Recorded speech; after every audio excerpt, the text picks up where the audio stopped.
সংবিধান আসলে কি সংবিধান ফ্যাসিবাদ, নাকি আসলে সংবিধানকে বানানো হয়েছে বা ওই দলটা ব্যবহার করেছে? এই ব্যাখ্যাটাও আপনার কাছ থেকে জানতে চাইবো। এর আগে যে জাতীয় ঐকমত্য কমিশনের যে প্রশ্নটি আপনার কাছে ছিল সেটির ব্যাখ্যা আমি আপনাকে আপনার কোশ্চেনে আসছি। শেখ হাসিনা সংবিধান লঙ্ঘন করে শেখ হাসিনা ফ্যাসিস্ট হয়েছেন। আমার সংবিধানের মূলনীতির 19 অনুচ্ছেদে আছে জাতির সর্বক্ষেত্রে সাম্য এবং সমতা। শেখ হাসিনা এটি লঙ্ঘন করেছেন।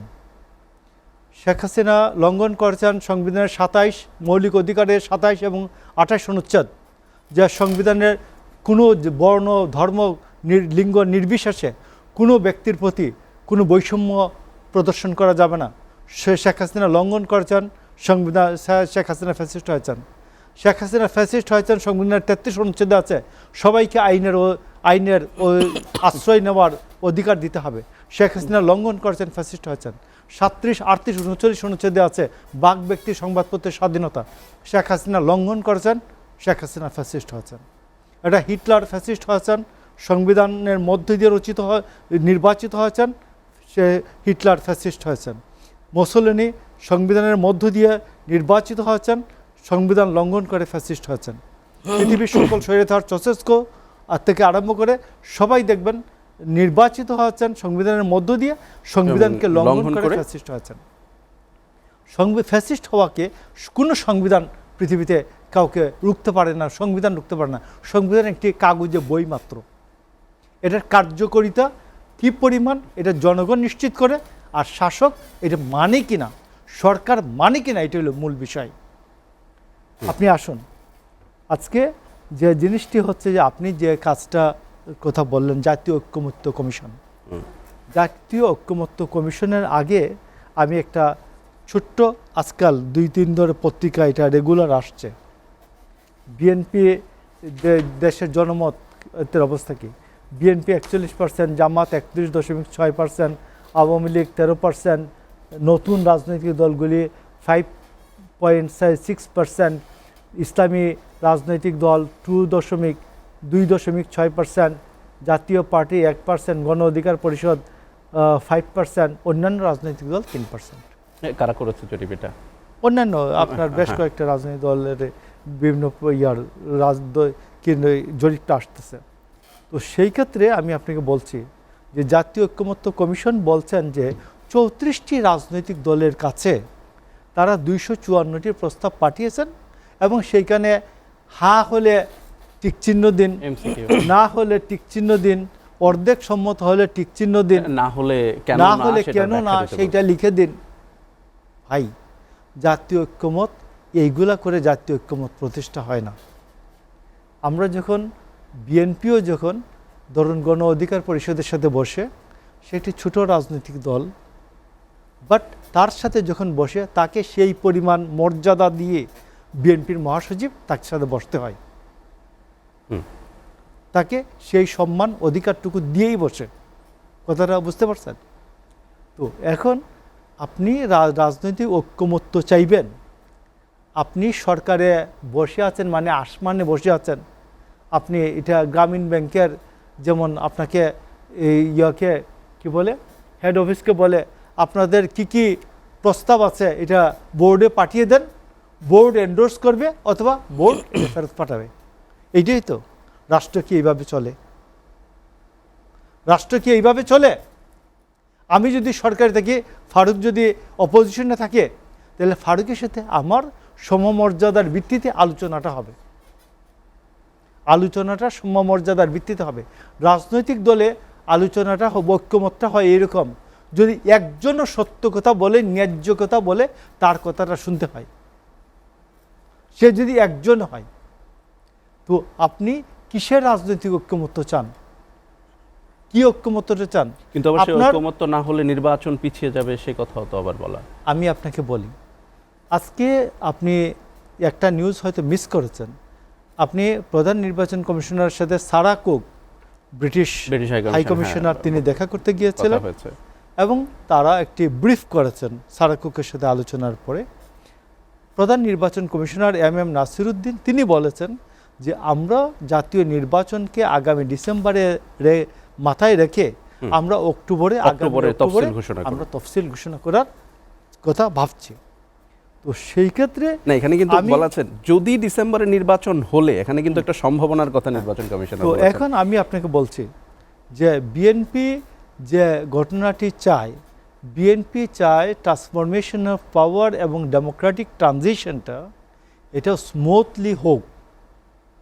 যদি এই সরকার দেখা যায় 34টি রাজনৈতিক দলের মধ্যে ঐক্যমতের প্রশ্নটি এনে আলী রিয়াজরা ভেজাল বাজাইতে চান, আমি যদি কনফার্ম হই আলী রিয়াজ ভেজাল বাজাইতে চান, শুনেন সাদিক, আপনি বাংলাদেশে আলী রিয়াজকে 100 বার পড়ানোর ক্ষমতা রাখে। আমাদের সুপ্রিম কোর্টে এমন লয়ার নাই, সাংবিধানিক আইনের লয়ার নাই, আছেন না? আচ্ছা, বাংলাদেশে আলী রিয়াজ বাংলাদেশে তার ভবিষ্যৎ দেখেন নাই। আলী রিয়াজ তার বাংলাদেশে ভবিষ্যৎ দেখেন নাই বলে তিনি বাংলাদেশ থেকে পাড়ি দিয়ে অন্য দেশে গিয়ে পেশা খুঁজেছেন, অন্য দেশে জীবন জীবিকা খুঁজেছেন। যারা বাংলাদেশকে জীবন এবং জীবিকার আশ্রয়স্থল মনে করেছে, বাংলাদেশকে ভালোবেসে বাংলাদেশে থেকে গিয়েছেন, আমি তাদের মুখ থেকে বাংলাদেশের সাংবিধানিক সংস্কার এবং অন্যান্য প্রস্তাব শুনতে চাই। আমি মনে করি না আলী রিয়াজ যদি সাহস থাকে আগামীকাল বলুক যে আমি আমেরিকান পাসপোর্ট আমি আমেরিকান পাসপোর্ট আমি সাবমিট করে দিলাম, আমি সারেন্ডার করলাম, সাবমিট না, আমি সারেন্ডার করলাম, আমি আমেরিকান নাগরিকত্ব ত্যাগ করলাম, আমি বাংলাদেশের প্রতি আমার যে আনুগত্য এলিজেন্স এটা আমি পুনঃপ্রকাশ করলাম, করে উনি আসুক আলোচনাটা নিয়ে, তাইলে আমি আলী রিয়াজকে বিশ্বাস করব। আর নইলে আমার কাছে মনে হয় আলী রিয়াজ এবং এই সরকার একটা ভেজাল বাজাইতে চায়। আলী রিয়াজ এবং এই সরকার, বিশেষ করে এই সরকারটা ভেজাল বাজাইতে চায় জাতীয় ঐক্যমত্যের নামে। ভেজাল বাজাইয়া জাতীয় নির্বাচনকে সে দূরে ঠেলে দিতে চায়। এবং আমি মনে করি যে আমাদের এই ফারুক হাসানের মতো যে মধুর সন্ধান পেয়েছেন, যে মধুর চাক, মধুর হাড়ির সন্ধান পেয়েছেন, এটা আরও দীর্ঘদিন খেতে চান, আরও দীর্ঘদিন চেটেপুটে খেতে চান। তো এই জন্য আমি আপনাকে বলছি যে ডেমোক্রেটিক ট্রানজিশনকে দ্রুত করুন, এটা দ্রুত ব্যবস্থা করুন। জাতীয় নির্বাচন, স্থানীয় নির্বাচন, আমি মনে করি জাতীয় নির্বাচনের 2 মাসের মধ্যে একটি স্থানীয় নির্বাচন করা যায়। তো এই জন্য আমি আপনাকে বলছি যে এই বেজাল না বাজাইয়া, সামনে বেজাল না বাজাইয়া নির্বাচনের দিকে দ্রুত নির্বাচন করুন। যদি আলী রিয়াজ এবং এই সরকার বেজাল বাজায় তাহলে আমরা মার্চ মাসের পরে আগামী মাস থেকে এই সরকারের বিরুদ্ধে দুর্বার আন্দোলন যেটা আছে, আন্দোলন সংগ্রাম যেটা জনগণের অধিকার প্রতিষ্ঠার জন্য, জনগণের মালিকানা প্রতিষ্ঠা করার জন্য, বাংলাদেশের সংবিধান অনুযায়ী 7 এক অনুযায়ী এই রাষ্ট্রের মালিক জনগণ। আমরা আন্দোলনটা 15 বছর ধরে করছিলাম জনগণের মালিকানা প্রতিষ্ঠার জন্য। মালিকানা প্রতিষ্ঠার যে আন্দোলন, এই আন্দোলনটা আমরা আবার শুরু করব যদি তারা বেজাল বাজান।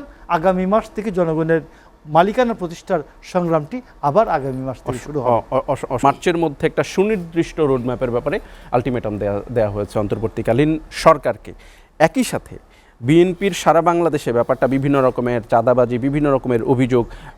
জামাতের সেক্রেটারি জেনারেল উনি বলেছেন যে বিএনপির সন্ত্রাসী আওয়ামী লীগের তাণ্ডবকেও হার মানিয়েছে। আসলে কি ব্যাপারটা এরকমের নাকি বিএনপির উপরে চাপানো হচ্ছে? দুইটা ব্যাপার আপনার কাছ থেকে 2 মিনিটে জানতে চাইব। কনস্টিটিউশন, ব্রিটিশ কনস্টিটিউশন সম্পর্কে আমি এক লাইনে বলি। হ্যাঁ, লর্ড ডাইসি ব্রিটিশ কনস্টিটিউশনের সবচেয়ে বড় দার্শনিক। লর্ড ডাইসি বলেছেন ব্রিটিশ কনস্টিটিউশনের ডান হাত দিয়ে সকল অধিকার দিয়েছে, বা হাত দিয়ে সকল অধিকার নিয়ে নিয়েছে। তো পৃথিবীর সকল কনস্টিটিউশনেই রাইট দেওয়ার সময় যদি, তবে, কিন্তু এটা থাকবে। এটি শাসক কিভাবে ব্যবহার করবে এটার উপর নির্ভর করে ওই কনস্টিটিউশনের কার্যকারিতা। ওকে, কথা শেষ।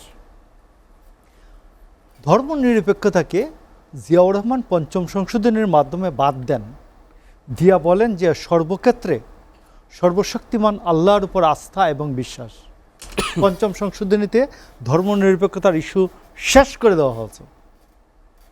তো এই জন্য আমি আপনাকে বলছি এবং কনস্টিটিউশনের যেখানে যেখানে লফলস আছে, ল্যাকিংস আছে, সেইগুলো 31 দফার মধ্যে এগুলো আছে। আপনি 95-2 অনুচ্ছেদে বলা হয়েছে যে হাইকোর্টের বিচারপতিদের নির্বাচনে মনোনীত করার ক্ষেত্রে একটি সুনির্দিষ্ট আইন করা হবে। এই সরকার দেখুন কোনো আইন ছাড়া 23 জন বিচারপতিকে নিয়োগ দিয়ে দিছে।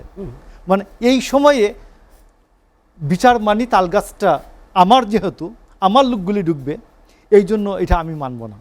বিএনপির কিন্তু আর 2 বছর আগে এটা ছিল, প্রস্তাবনা ছিল, গণ অধিকার পরিষদ এইটার সাথে 31 দফার সাথে ছিল। তো এই জন্য আমি আপনাকে বলছি যে এই গভর্নমেন্ট যে মূল বিষয়টা, ডক্টর ইউনূস তার যে ছানাপোনা যারা আছে আর কি, এদেরকে নিয়ে তিনি যে দলটি বানিয়েছেন, তার যে নাগরিক শক্তি, বাংলাদেশ নাগরিক শক্তি বিনাশ, 111-এর যে স্বপ্ন, এই স্বপ্নটা ভর করেছে এখানে জাতীয় নাগরিক পার্টির মধ্যে। এই নাগরিক পার্টির মধ্যে যে ভর করার কারণে এরা চায় এখন সংস্কার কোনো বিষয় নেই, চাই হচ্ছে সময়। আপনি বলুন আজকে আরও 2 বছর আপনারা থাকবেন ক্ষমতায়, কোনো সংস্কার আমাদের কোনো দাবি নেই, আপনারা মৌজ করুন, আনন্দ করুন, ফুর্তি করুন। আপনি দেখবেন কোনো বিষয় আলোচনায় আসবে না, আপনি লিখে রাখুন। তো এই জন্য আমি আপনাকে বলছি যে আজকে বাংলাদেশে যে আপনি ধরুন ইন্ডিয়ান কালচারের একটা পাপেট, এই যে কি সংস্কৃতি উপদেষ্টা যে হয়েছে মুস্তাফা সয়রার ফারুকি, সারোয়ার ফারুকিরে আইনা বানাইছে, এইটা কোনো অবস্থায় বিপ্লবের চেতনাকে ধারণ করে? যে মুজিবের বন্দনা গেয়ে অসংখ্য আছে, তার টেলিভিশন নামক একটা সিনেমা আছে, যে আমাদের বাংলাদেশের যে আলেম ওলামাদের বিরুদ্ধে এইরকম বিশুদ্ধাগার আর কোনো সিনেমায় বাংলাদেশে হয় নাই। তো এই কারণে আমি আপনাকে বলছি যে এইসব সেকেন্ড রিপাবলিক যা আছে সব কিছুই এইগুলো হচ্ছে অজুহাত ক্ষমতায় থাকার জন্য। বিএনপি আগামী মাসের মধ্যে, যদি এই মাসের মধ্যে, মার্চ মাসের মধ্যে যদি নির্বাচনের সুনির্দিষ্ট রোড ম্যাপ এবং তারিখ ঘোষণা না করে, এপ্রিল মাস থেকে এই সরকারের বিরুদ্ধে দাবি আদায়ের, বাংলাদেশের মানুষের মালিকানা প্রতিষ্ঠার আন্দোলন চলবে।